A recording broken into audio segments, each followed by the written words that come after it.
ये major general retired के कैसे सिन्हा साहब इस वक्त हमारे साथ हैं और वो इस पे आपको रिस्पॉन्ड करेंगे।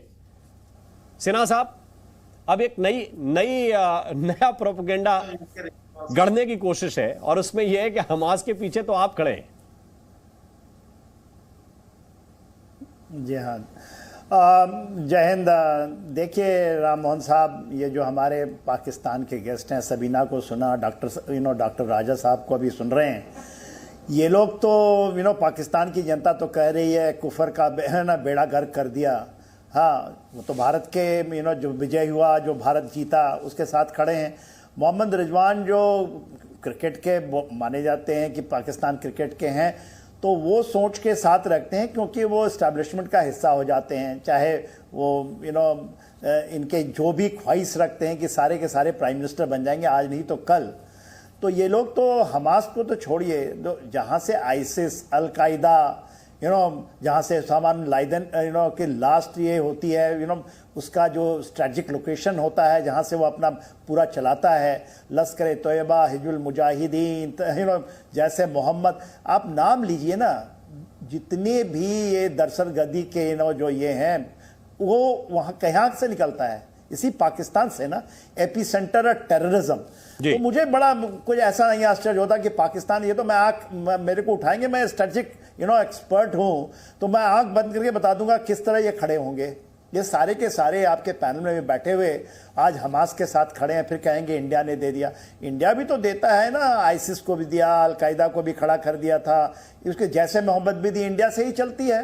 तो इन डॉक्टर साहब को बताएं कि डॉक्टर साहब, बड़े आपका क्या एनालिसिस है, आप नेशनल डिबेट में बैठे हैं जिसको दुनिया सुनती है।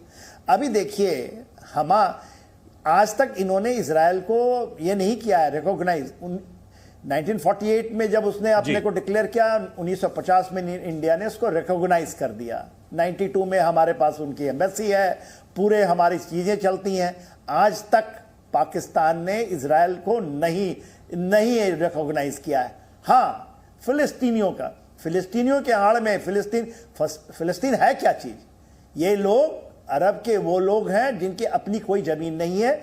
ये लोग वही हैं, चाहे उसमें पर्शियन हो, चाहे अरब हो, दूसरे देशों में जाके लूट पाट मचाना, लोगों को मारना, वो करते थे, आज भी वही कर रहे हैं। और आज जब ये बात करते हैं कि हमास क्या है? आतंकवादी। उन्होंने कहा है ना, एक जितने भी यहूदी हैं उनको मारना है। और क्या कहते हैं? अलास्का फ्लड लाएंगे। अलास्का फ्लड इनकी तीसरी होलिएस्ट बोलते हैं। उसके पहले तो यहूदियों की तो नंबर 1 जगह है ना, वहां पर जीसस क्राइस्ट का भी क्रूसिफिकेशन हुआ। वो कहते हैं कि वो हमारे तो पैगंबर हैं, पैगंबर बोलते हैं, और बोलते हैं कि जितने भी हमारे नबी हुए हैं ये भी वहीं से आए। ये लोग सारे एक हैं, मगर इनकी फितरत यही है, हमारे से निकल के गए, हमें ही मारना चाहते हैं। अब आप बताइए, आप तो ये बताइए ना, 1947 में पहले तो ये हमारे साथ ही थे ना, और ये सारे के सारे हमारे ही डीएनए में हैं। मगर आज जिनको उन लोगों ने जो वहां से आए थे, पर्शिया से आए, अरब से आए, जिन्होंने इनके साथ दुराचार किया होगा जहां से इनकी जन्म हुई है, और उसके बाद आज उसी पाले में बैठे हुए हैं। हमास भी ऐसा ही है। देखिए, आज डिबेट आप कर रहे हैं, उस डिबेट के, क्योंकि इनकी रुख उधर है, इसलिए मैं उस तरह से डिबेट कर रहा हूं इनके साथ। तो उस्मा साहब बताएं मेरे को, क्या इनकी डीएनए वही है जो कि वहां से आए थे, जो लुटेरे आए थे, जिनको ये गजनी की बम चलाते हैं, गजनी की रॉकेट बनाते हैं? तो ये लोग और इनके साथ दुराचार करके इनकी नस्ल की तैयारी हुई है। ठीक है, तो आज ये के पास में चलना चाहता हूं इस सवाल के साथ कि आप अगर ये कहते हैं कि यहूदियों ने फिलिस्तीन की जमीन पर सारा कब्जा कर लिया, वहां बैठ गए, उनकी कोई जमीन नहीं थी, कब्जा है, बंदूक के दम पे चला रहे हैं, तो आप पाकिस्तान की जमीन कब खाली कर रहे हैं सारे लोग? क्योंकि यहां के तो बासिंदे नहीं थे, यहां आए, कब्जा कर लिया, रह गए। पाकिस्तान खाली ना करे तो पीओके तो कर ही दें कम से कम। चलें, ठीक है, हौसला से अब अभी हौसले की बात आ गई। मैं तो लॉजिक की बात कर रहा हूं जी। अब इसमें हौसले की क्या बात है जाहिद साहब? मैं तो लॉजिक की बात कर रहा हूं। अगर आप बोलना स्टार्ट करते हैं, जब हम बोलना स्टार्ट करते हैं तो फिर आप बताएं तैमूर लंग की गजनी के बारे में थोड़ा व्याख्या करें, कहां से आए थे वो लोग? थोड़ा सा 1 मिनट नहीं, पीछे थोड़ा सा डिस्कस कर लें। आप फलस्तीन की बात कर रहे हैं कि फलस्तीन पर यहूदियों के तसल्लुत की बात कर रहे हैं। अब ये इंटरनेशनली सतह पर कोई भी जी शऊर इंसान है जो तारीख को समझता है, जिसने हकायक को जो है वो पसे पुष्ट नहीं डाला, वो ये समझता है हकीकी तौर पे फलस्तीन जिस तरह से हिटलर ने मात दी यहूदियों को और 10% उसने छोड़े, उसने साथ ये भी कहा कि मैं 10% इसलिए छोड़ रहा हूं ताकि दुनिया को पता चल जाए कि मैंने 90% मारे क्यों थे।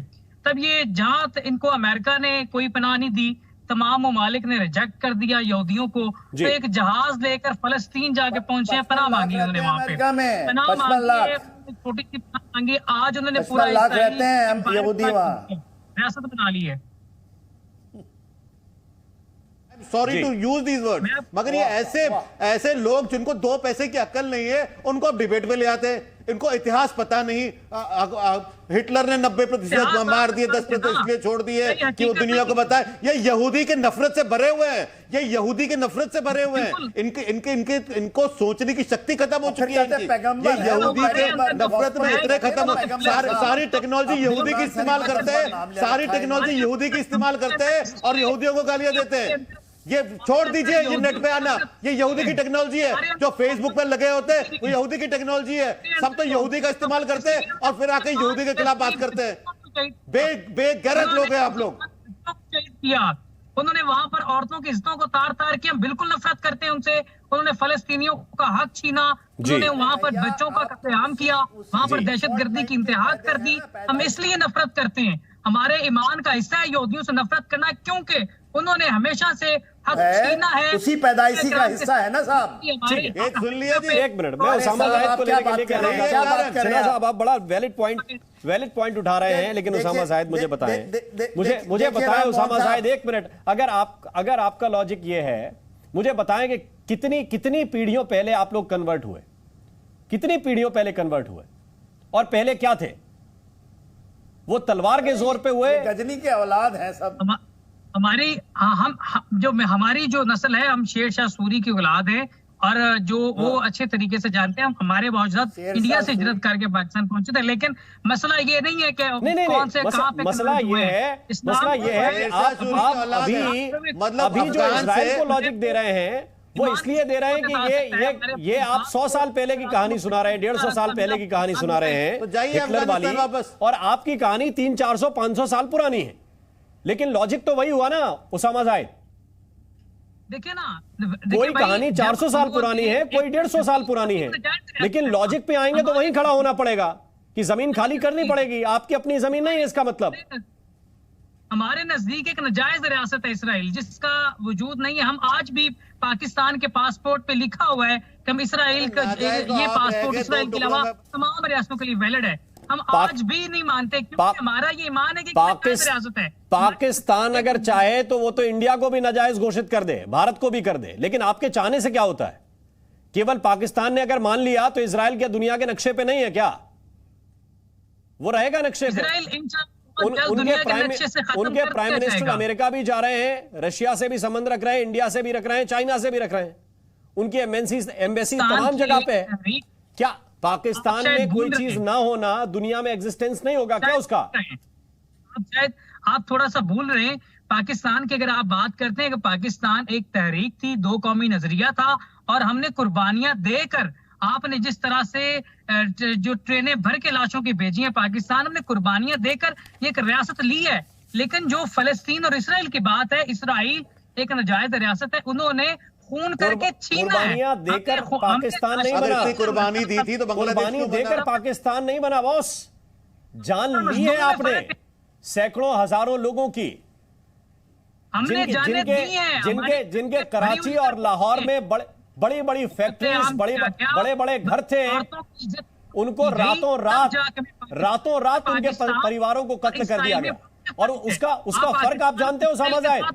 उसका फर्क आप जानते हैं? को फर्क किया आपने। जरा बताएं उसामा जाहिद कि जब पाकिस्तान बना तो हिंदुओं की तादाद वहां कितने परसेंट थी और मुस्लिमों की तादाद इंडिया में कितने परसेंट थी? इजराइल से हमें मसला है। देखिए, इजराइल से इशू है, यहूदियों से इशू नहीं है, और यहूदियों की नफरत नहीं है। नफरत नहीं है कहीं भी, ये टेक्निकल चीजें हैं। अगर कोई कह रहा है कि नफरत, सॉरी टू से, नफरत नहीं है यहूदियों से।